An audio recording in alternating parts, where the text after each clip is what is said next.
Most businesses that invest in SEO see something encouraging in year one. Rankings start to move, traffic ticks upward, a few inbound inquiries come through that did not exist before, and it feels like the strategy is working. And then year two arrives, the progress slows, the wins get harder to find. The people who were excited about SEO 12 months ago start asking uncomfortable questions about what they're actually paying for. And quietly, gradually, the strategy gets defunded, deprioritized, or abandoned entirely. Today, we are talking about exactly why that happens and what the businesses that make it through year two do differently. The first reason is that year one success is mostly built on easy wins, and easy wins run out. Here's what actually happens in a successful year one SEO campaign. The agency or consultant finds the low hanging fruit, pages that almost rank and just need some optimization, technical issues that were suppressing existing content, keywords that are genuinely achievable without significant competition. These wins are real, the results are real, but they are also finite.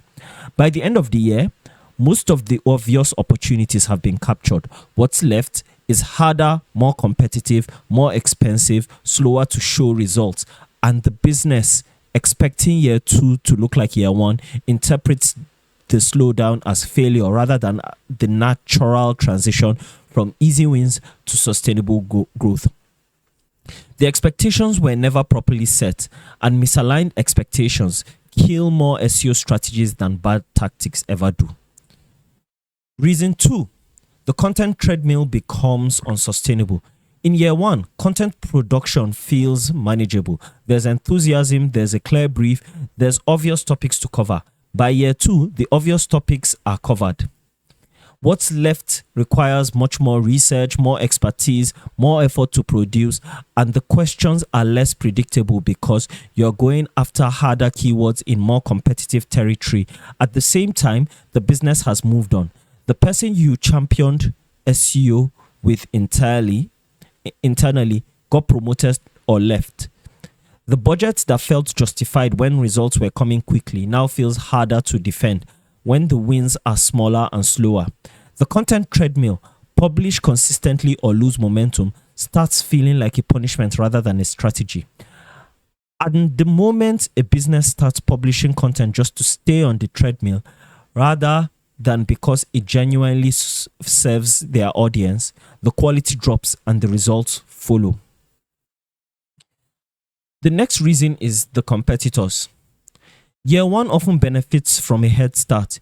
You moved before your competitors did. You captured rankings they weren't paying attention to. You built authority in a space they hadn't prioritized yet. Year two is different. Your competitors saw what you did. They hired their own agency. They increased their content budget. They started the same link building campaigns you ran 12 months ago, but with more money and an established domain behind them. The rankings you captured in year one are now being contested. Holding them requires continuous effort. Taking new ground requires even more. And the business that felt like it was winning comfortably in year one is now in a genuine fight that requires sustained investment to survive, let alone grow. The next reason is that your strategy never evolved beyond what worked initially. This is the reason that sits underneath all others. Most SEO strategies are built for year one and never properly rebuilt for year two. The keyword targets don't change even though the competitive landscape has shifted. The content format doesn't evolve even though the audience's needs have moved on. The link building approach stays the same even though the easy sources have been exhausted. SEO is not a strategy that you set and maintain. It's a strategy that you set, maintain, learn from, and rebuild. The businesses that survive year two treat it as a completely new phase, requiring a completely new approach and not just a continuation of what already worked. They audit what performed, cut what didn't, double down on what surprised them, and rebuild their targeting around what the first year of data actually told them.